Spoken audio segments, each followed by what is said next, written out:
A ver, pensemos en algo. En este mundo que está lleno de consejos de autoayuda, de coaches de vida, de trucos para la productividad, ¿qué pasaría si una de las estrategias más efectivas para nuestras luchas internas se hubiera escrito hace casi 400 años? Suena increíble, ¿no? Pues hoy vamos a sumergirnos en una obra espiritual profundísima, un auténtico manual de batalla del siglo XVII, para desenterrar una sabiduría que, van a ver, es sorprendentemente relevante para nuestros desafíos de hoy. Y esta es la pregunta central que nos va a guiar. ¿De verdad un libro escrito en 1652, en una Inglaterra que estaba literalmente partida por la guerra civil, puede ofrecernos algo práctico para la vida de hoy?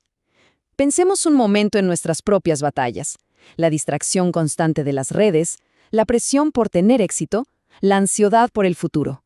¿Será posible que las luchas internas de una persona en esa época sean, en el fondo, las mismas que las nuestras en plena era digital? La respuesta, como vamos a descubrir, es un sí rotundo. El libro en el que nos vamos a enfocar es Remedios Preciosos, del pastor puritano Thomas Brooks. Tratemos de imaginar la época. Agitación política por todos lados, incertidumbre religiosa, una sociedad que cambiaba a cada rato. Brooks no escribió esto desde una torre de marfil, lo escribió desde las trincheras del día a día, como una guía práctica y urgente para gente común, gente que se enfrentaba a presiones y tentaciones muy, muy reales. Era básicamente un manual de supervivencia para el alma. Muy bien, vamos a meternos de lleno. Para desglosar este texto, que es de verdad extraordinario, vamos a seguir una ruta muy clara. Primero vamos a explorar el por qué, o sea, entender por qué Brooks sintió que tenía que escribir este manual. Después, nos vamos a adentrar en las tácticas del adversario, esas maquinaciones que él describe con una agudeza impresionante. Luego, vamos a descubrir el arsenal para defendernos, los remedios preciosos. También analizaremos por qué esta sabiduría puritana sigue tan vigente. Y al final, daré una recomendación sobre por qué este libro debería tener un espacio en cualquier biblioteca hoy. Empecemos por ahí, por el propósito. ¿Qué fue lo que motivó a Brooks a escribir? Miren, no fue la búsqueda de fama ni un simple ejercicio intelectual. Fue un profundo, urgentísimo sentido del deber pastoral. Él veía a su gente, a las personas que cuidaba, enfrentando una batalla espiritual, y sintió la obligación de darles armas, de darles conocimiento y estrategia para que pudieran no solo sobrevivir, sino salir victoriosos. Brooks explica sus razones de forma muy clara. Primero, sentía que había un peligro real, inminente. Creía que la gente subestimaba lo sutil y poderosa que puede ser la tentación en sus vidas. Segundo, fue casi por demanda popular. Su propia congregación y otros creyentes le insistieron tanto, él usa la palabra importunidad, que suena casi como un ruego abrumador, que se sintió, digamos, moralmente obligado a escribir. Y por último, un deseo de ir más allá. Quería que sus palabras viajaran más lejos que su voz, que llegaran como una carta de aliento a amigos y creyentes en otros lugares. Y aquí vemos una humildad que de verdad sorprende. Brooks admite desde el principio que intentar listar todas y cada una de las estrategias del enemigo sería como querer contar las estrellas del cielo. Es imposible. Pero, en lugar de quedarse paralizado por eso, su enfoque se vuelve súper práctico. Se concentra en las tácticas más comunes, las más dañinas, las que él veía todos los días en la vida de la gente, aquellas que causaban los mayores estragos en lo que él llamaba las preciosas almas de los hombres. Bueno, avancemos entonces al corazón táctico del libro. Vamos a analizar estas estrategias específicas, o como él las llama, las maquinaciones. Es clave entender que no son ideas teológicas abstractas, Son patrones de pensamiento, trampas psicológicas, tentaciones muy concretas y reconocibles que, como vamos a ver, siguen funcionando hoy con la misma eficacia. La primera estrategia es un clásico de todos los tiempos, el cebo con el anzuelo escondido. El truco es muy sencillo, enfocarse en la gratificación inmediata para ocultar la destrucción a largo plazo. Brooks dice que el pecado siempre se presenta con su mejor cara, mostrando la manzana dorada, pero escondiendo el veneno que tiene dentro. Pensemos, por ejemplo, en la publicidad moderna. Se nos vende la felicidad instantánea de una compra, pero se oculta por completo el estrés de la deuda. El mecanismo es exactamente el mismo. Promete un deleite, pero su propósito final es devorar el alma.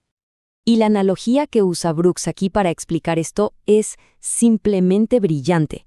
Lo compara con el cosquilleo engañoso de la mordedura de una serpiente venenosa. Al principio, la sensación es hasta placentera, casi divertida, parece inofensiva. Pero mientras la persona se ríe, el veneno avanza en silencio hacia el corazón. Y al final, el tormento que causa es muchísimo mayor que cualquier placer fugaz del inicio. Es una imagen increíblemente poderosa, muy, muy difícil de olvidar. La siguiente maquinación es la de minimizar. Brooks nos advierte contra esa estrategia de restarle importancia al pecado, de hacerlo parecer algo trivial, insignificante. Es esa vocecita que susurra, es solo una cosita, no le hace daño a nadie. Bueno, todo el mundo lo hace. Es una táctica de normalización y de racionalización que va desarmando nuestras defensas poquito a poco hasta que lo que antes nos parecía impensable ahora se ve hasta aceptable. Y fíjense en la genialidad de Brooks para explicar su punto. No se queda en lo abstracto. Usa ejemplos históricos y de la naturaleza que cualquiera en su época, y en la nuestra, podría entender perfectamente. Julio César no fue derribado por una sola espada gigante, sino por la suma de muchas dagas pequeñas. Un papa murió por algo tan insignificante como un mosquito. El punto clave es este. Nunca hay que subestimar el poder destructivo que se acumula con las cosas que parecen pequeñas. Pero Brooks no se queda solo en diagnosticar los problemas. Su objetivo es equiparnos, no solo advertirnos. Por cada estrategia que él identifica, nos da una contraestrategia, lo que él llama, de una forma muy poética, un remedio precioso. Así que ahora vamos a ver las soluciones que ofrece. Este es el corazón práctico y lleno de esperanza de su manual, la parte que nos da las herramientas para la lucha. Para contrarrestar la trampa del cebo y anzuelo, Brooks no nos dice que simplemente usemos la fuerza de voluntad. No, propone un cambio de enfoque, hacer un cálculo honesto y serio de lo que realmente se pierde por pecar. En lugar de dejarse hipnotizar por la ganancia momentánea, el remedio es cambiar la perspectiva y meditar profundamente en el costo real. Es un ejercicio de lo que podríamos llamar cálculo espiritual. Y aquí el punto crucial es que estas pérdidas son profundas, espirituales, infinitamente más valiosas que cualquier ganancia pasajera. Brooks dice que se pierde el favor de Dios, que él describe como mejor que la vida misma. Se pierde un gozo inefable, o sea, una alegría tan profunda que no depende de las circunstancias. Y se pierde una paz que sobrepasa todo entendimiento, esa calma interior que el mundo no te puede dar ni te puede quitar. Cuando uno pone estas pérdidas incalculables en la balanza, el pequeño cebo del pecado pierde todo su atractivo. Ahora, el remedio para la minimización es darle la vuelta por completo a esa lógica. Es una estrategia de tolerancia cero. Si el enemigo susurra, es pequeño, el remedio es verlo como algo de una gravedad infinita. No tanto por su tamaño, sino porque ofende a un Dios infinito y porque tiene el potencial de crecer y convertirse en algo enorme. Es básicamente tratar la primera chispa con la misma seriedad que un incendio forestal. Para reforzar este punto, Brooks usa una metáfora bastante cruda y poderosa del Salmo 137.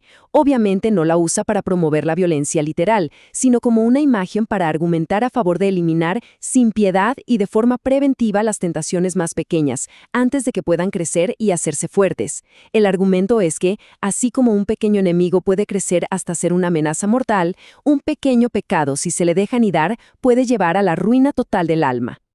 Ya vimos las tácticas y las contratácticas, pero ahora demos un paso atrás. Ampliemos la perspectiva y preguntémonos por qué un texto puritano del siglo XVII sigue siendo tan potente. ¿Qué es lo que hace que sus palabras atraviesen los siglos y nos hablen directamente hoy? Lo que es realmente fascinante es ver los paralelos directos entre su mundo y el nuestro. Aunque las circunstancias de afuera han cambiado muchísimo, la inestabilidad política de su época frente a nuestra inestabilidad digital, las luchas internas, las de fondo, son universales. La tentación por las riquezas en su tiempo se refleja en nuestra búsqueda de influencia y likes. El miedo a la persecución religiosa de entonces puede resonar con el miedo a la irrelevancia o a la cancelación de ahora. El hilo que conecta todo es la condición humana, que en esencia no ha cambiado. Pero lo que hace que su obra sea tan duradera no es solo su teología, sino su profundo conocimiento de la naturaleza humana. Y aquí hay algo que podría sorprender a más de uno. Su sabiduría no viene solo de las Escrituras. Su libro está lleno de citas y referencias a los grandes pensadores de la antigüedad, como Séneca, Plutarco y Aristóteles. Para Brooks, toda verdad es verdad de Dios.